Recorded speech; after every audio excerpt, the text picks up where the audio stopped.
Year 10, this is the fourth waltz tutorial and I'm looking at your contrasting B section. I have written my waltz in C major, so my first thought when I go to write a contrasting section is how can I make it as contrasting as possible with still regaining, it still being the same piece. It doesn't want to sound like a different piece, it's got to be related. But it's got to be contrasting. So being in C major, I've gone for the relative minor. So you can see here, this is where my B section starts.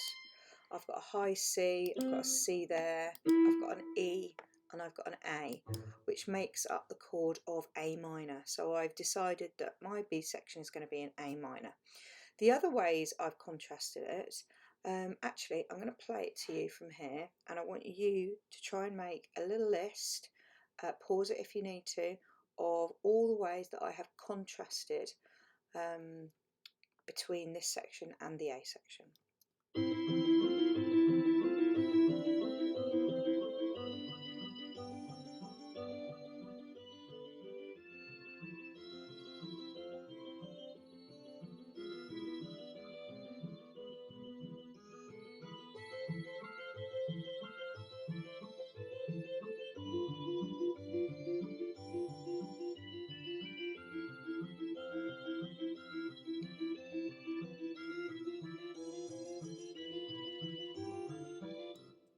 Okay, and we'll stop there. So hopefully you've listened to that and paused it and made a few notes. So I'm going to go over the ways that I have contrasted it. Firstly, if we take the bass part, I have just had, very boringly probably for the cellist, one chord per bar, one note per bar, sorry. So now, not only am I doing 3 notes on the chord, again it's quite repetitive, you can go back in and make this more interesting for the cellist after, but I've got 3 notes per bar.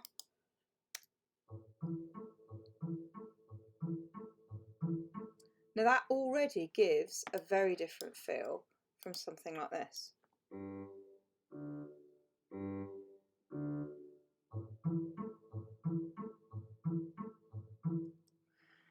And the other obvious thing is I'm doing it pizzicato, okay? And the way I did that, if you go up to text, hold, let's pretend we're doing this, pizz, press on the technique, and you just write it in, okay? I'll just get rid of that.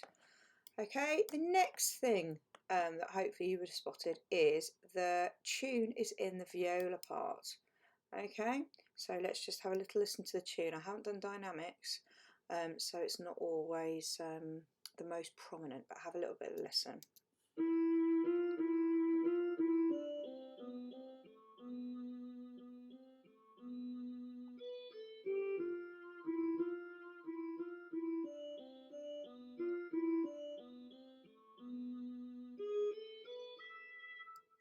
Okay, let's just go back and have a little analysis of that. Pause it if you want. Okay, so obviously it's not the highest thing anymore pitch wise, so it's on the viola, so the tune is lower in pitch. It is mainly, if you look at it, if I highlight all of that, it is mainly scaling. Okay, I've got a little leap there, but it's only a third.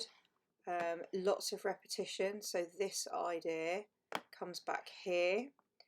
And then I leap up the octave there just to put a little bit of interest in, and then this idea from here is almost a repeat of this idea, except I've inverted it. So whereas the first idea goes up,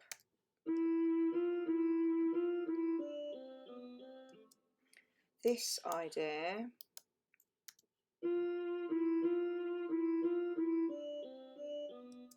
kind of mirrors it, it goes down and then up, okay? So that's another difference, the tune being on the viola part, different register, different timbre. The tune has also not got any dots in it. If you look at it from there to there, we don't have anything but crotchets and minims and then the occasional dotted minim. It's definitely a more legato melody. It feels much smoother, much more legato. And that is partly because of the other stuff that is going on. Even with the cello on pits, it sounds more legato. So I have got an arpeggiated pattern in this part. Let's just have a listen to that.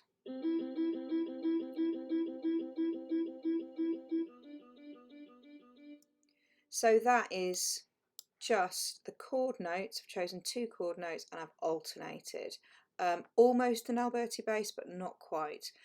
When we studied our Mozart, it's what we had in the inner parts of the Mozart. And it's also got a slur, which indicates that it's to be done in one bow, which makes it again legato.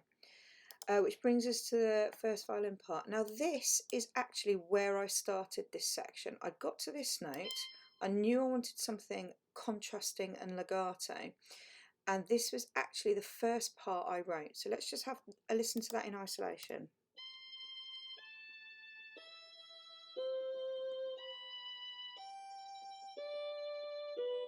So it is simply the notes of the arpeggio in a downward sequence, and then when it moves onto the chord, it does the same notes from the chord in that arpeggio. And I think this section, for me personally, this section is more successful than the first section because I didn't start with the chords, and that is something that it's a fine balancing act between starting with the chords and starting with a melodic idea. If you start with a melodic idea, you are going to possibly have a more imaginative, a more creative, musical idea. But then you have to work out what the chords are. Now, if you've got a good sense of harmony and a good ear, you can do that. What I've done with the first section and what I've taught you to do with the first section is very much do the chords, start with a melody note, and then build the melody from there. But the contrast for me in this piece between the first and the second section is the second section to me feels more musical and it feels more me. But then you've got the dichotomy of the fact that does it sound like 2 different a piece, because that's the other thing that you need to take care of. So let's just hear this section again running into the last section.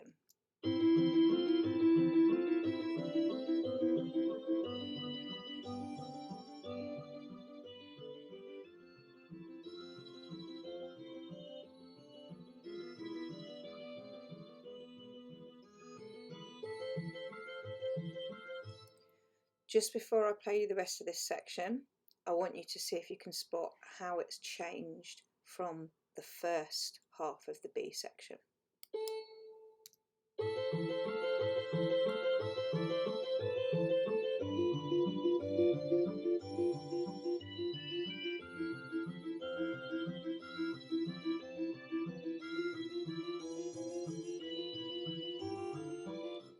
So pause the video now, go back if you need to, and then let's see how it's different. So I feel like I've almost cheated because I haven't done very much, but it sounds different. This pattern is now ascending, it's going up. Same arpeggios, but it's going up. This I've taken higher. So instead of being down here, I've put it up the octave.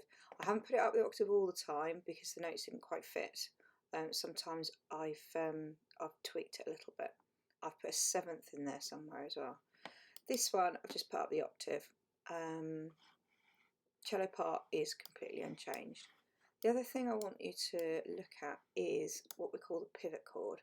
Now, there should be a double bar in there, so I'm just going to go and put that in.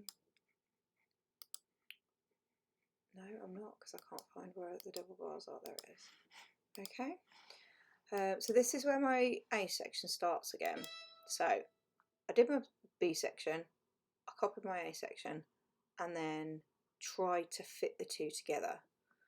And what I had to do was find the 5th of the chord. So if I play that for you, it sounds all right. And if I play this for you, this sounds all right.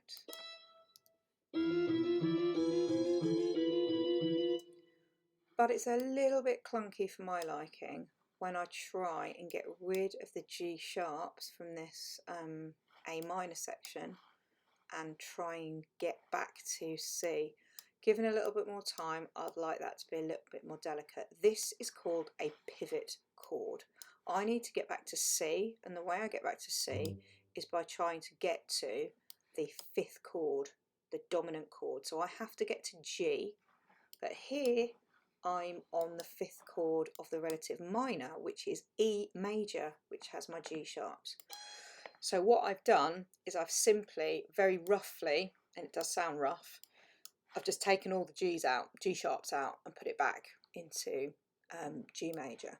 A G major chord to go into C major, and this is what it sounds like.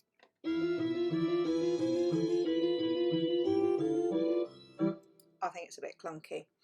Okay, so in this section, I have looked at my B section, how I've contrasted it with the A section, what kind of things I've put in to make it contrasting, and then we've got that pivot chord at